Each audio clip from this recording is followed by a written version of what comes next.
आप सभी भाई बहनों को एक बार फिर से प्रभु यीशु मसीह के नाम में जय मसीह की एक और नई वीडियो में आप सभी का मैं स्वागत करता हूं।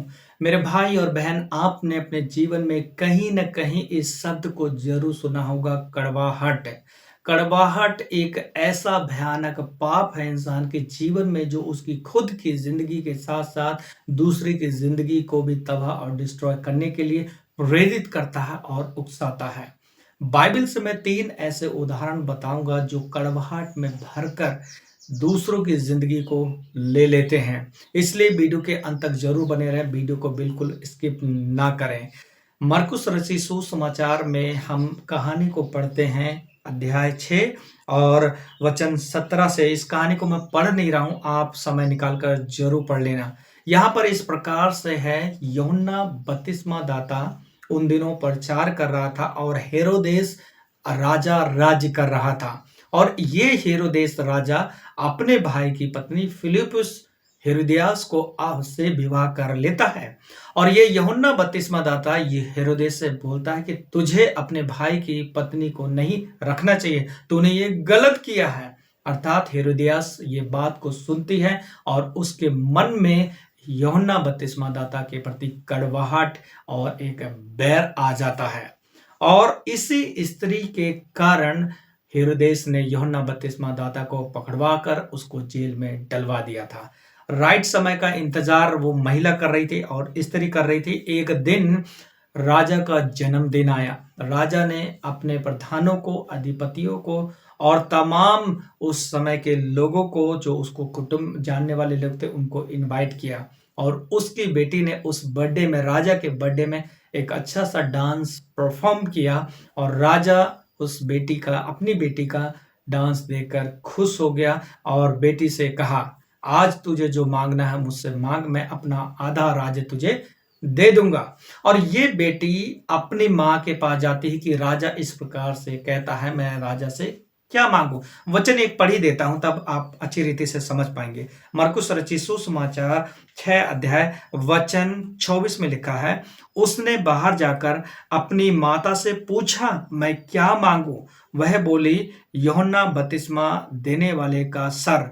वह तुरंत राजा के पास भीतर आई और उससे विनती की, मैं चाहती हूँ अभी यूहन्ना बपतिस्मा देने वाले का सिर एक थाल में मुझे मंगवा दे। ये किसका प्लान था? इस लड़की की माँ का प्लान था, क्योंकि हेरोदियास ऑलरेडी यूहन्ना से चिढ़ती थी, क्योंकि यूहन्ना ने हेरोदेस से कहा था कि तूने अपने भाई की पत्नी रख ली है, इसलिए ये अच्छा नहीं है। और ये स्त्री जिससे विवाह किया था हेरोदेस ने, ये अंदर ही अंदर इस बात को लेकर चिढ़ती थी यूहन्ना बपतिस्मा दाता से। और राइट समय आया और अपनी बेटी को इसने उकसाया कि राजा से कहे कि तू अभी थाली में यूहन्ना बपतिस्मा दाता का सर मेरे लिए मंगवा दे। और नतीजा क्या होता है, यहाँ आगे हम वैसा ही राजा आज्ञा देता, क्योंकि अपने वचन के प्रति राजा वहां मुकर नहीं सकता, क्योंकि वहां बहुत एक भीड़ है, उस भीड़ में अपने वचन से मुकर नहीं सकता। और अंत में राजा ने उस यूहन्ना बपतिस्मा दाता के सर को कटवा कर अपनी बेटी को थाल में मंगवा देता है। तो ये कारण कहाँ से हुआ, कहाँ से ये यूहन्ना बपतिस्मा दाता का सर काटा गया? इसकी वजह है कि हेरोदेस की पत्नी हेरोदियास, जिसके मन में ऑलरेडी यूहन्ना बपतिस्मा दाता के प्रति कड़वाहट चल रही थी और जलन चल रहा था। तो मेरे भाई और बहन, आप समझ पा रहे हैं कि कड़वाहट इंसान के जीवन में एक भयानक पाप है, जो दूसरों की जिंदगी के लिए तबाही का कारण बन सकता है। और आपको मैं एक और कहानी बताना चाहूंगा। पहले शमूएल की पुस्तक अध्याय 18 में हम पढ़ते हैं। इस 18 अध्याय की कहानी को समझने से पहले 17 अध्याय की हम कहानी में थोड़ा सा ओवरव्यू करेंगे कि इस्राएल के लोग फलिस्तियों से लड़ाई कर रहे थे और गोलियत नाम का शूरवीर इन इस्राएल के लोगों को हर दिन ललकार रहा था। ना तो राजा में ना ही राजा के सेनाओं में इतनी हिम्मत थी कि गोलियत से लड़ता, लेकिन परमेश्वर का दास दाऊद उस गोलियत को मार गिराता है और वो ही उससे लड़ता है। इसके बाद में संग्राम पूरा होता है, लड़ाई पूरी खत्म होती है, तो राजा साउल और ये दाऊद दोनों वापस आते हैं, रणभूमि से वापस आते हैं इस्राएल में। तो कुछ स्त्रियां बाहर आकर एक गीत को वो लोग गाते हैं। वो गीत इस प्रकार से है और वो शब्द इस प्रकार से है। 18 अध्याय और वचन 7 को, और वे स्त्रियां नाचती हुई एक दूसरे के साथ यह गाती गईं, साउल ने तो हजारों को और परंतु दाऊद ने लाखों को मारा। जब ये स्त्रियां उन राजा साउल का और दाऊद का वेलकम करने के लिए बाहर निकली तो इन्होंने एक गीत गाया कि साउल ने हजारों को मारा लेकिन दाऊद ने लाखों को मारा। इस बात से ये राजा साउल दाऊद से चिढ़ने लगा, इसके मन में कड़वाहट आ गई, इसके मन में दाऊद के प्रति नफरत आ गया।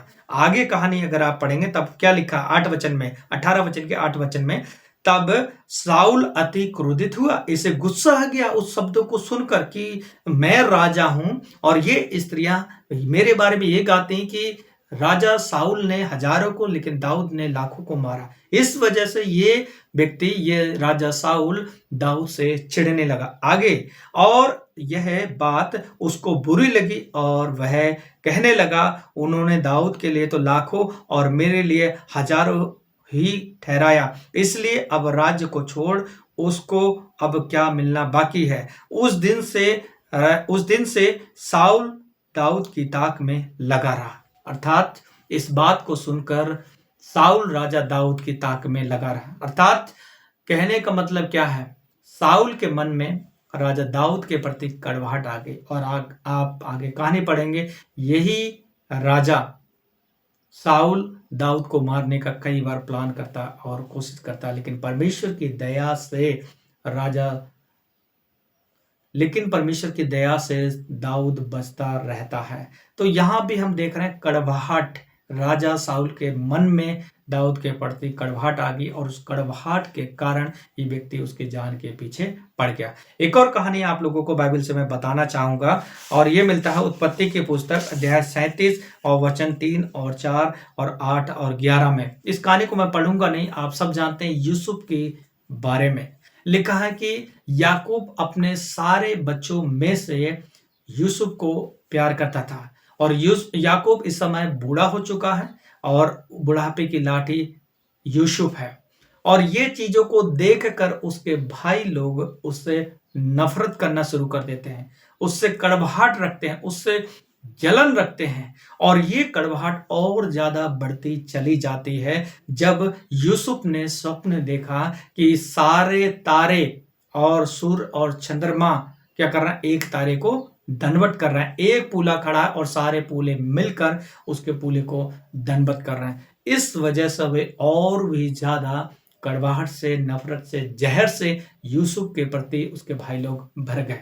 नतीजा क्या हुआ, यूसुफ को मार डालने का प्लान किया गया, यूसुफ को घात करने का विचार किया गया, लेकिन परमेश्वर की योजना थी, परमेश्वर का प्लान था और परमेश्वर के प्लान के मुताबिक यूसुफ पे नुकसान तो आए और दिक्कतें तो आई, लेकिन वो बचाया गया। उसके जान लेने के लिए उसके भाइयों ने उसे गड्ढे में फेंक दिया और उसे दूसरों के हाथ में बेच भी दिया। तो ये कहानी आप लोग बहुत बार अपने जीवन में पढ़े भी हैं, लेकिन एक बार फिर से ध्यान देना कि इन कहानियों में क्या वजह है कि ये लोग इस प्रकार से परेशानियों में रहे, और कौन सी वो वजह है। वो वजह कोई और नहीं है, वो है कड़वाहट। इसलिए मेरे भाई और बहन, हमने बाइबल से ये 3 कहानियों को पढ़ा कड़वाहट के बारे में, तो हमारा क्या रिस्पॉन्स है। मसीह होने के नाते, एक विश्वासी होने के नाते हमें कड़वाहट जैसे पाप से बचना चाहिए। हो सकता है आपको किसी ने दुख दे दिया, हो सकता है आपके परिवार के लोगों ने आपसे ऐसा कुछ शब्द बोल दिया हो जिसको आप अभी भूल नहीं पा रहे हैं, जिसको आप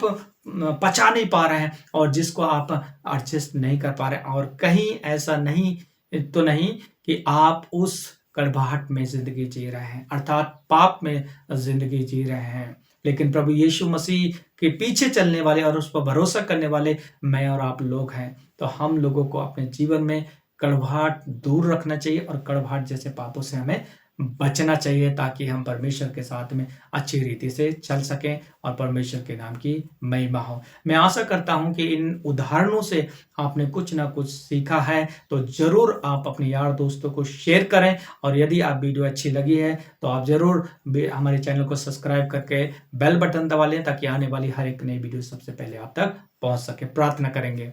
स्वर्गीय पिता परमेश्वर, हम आपकी स्तुति करते हैं, महिमा, प्रशंसा और बड़ाई करते हैं प्रभु। हम दुआ करते हैं मेरे परमेश्वर पिता कि हमें आप बिटरनेस जैसे पाप से, कड़वाहट जैसे पाप से हमें बचा प्रभु।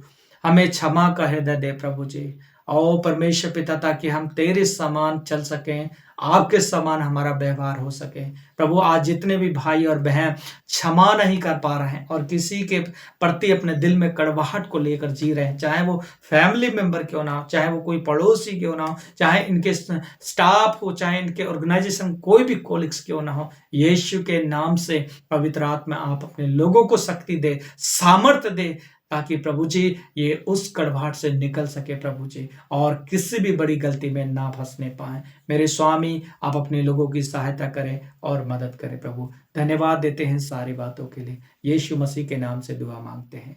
आमीन, आमीन, आमीन। सो प्रभु आप सभी को बहुत ऐसे आशीष दे। यदि आप चाहते हैं कि हम आपके लिए प्रार्थना करें तो स्क्रीन पर दिए हुए नंबर पर जरूर कांटेक्ट करें, व्हाट्सएप या कॉलिंग के द्वारा, ताकि हम आपके लिए कंटिन्यू प्रार्थना कर सकें। मिलेंगे अगली नई वीडियो में नए टॉपिक के साथ। तब तक के लिए अपना ढेर सारा ख्याल रखें। प्रभु आप सभी को आशीष दे। जय मसीह की।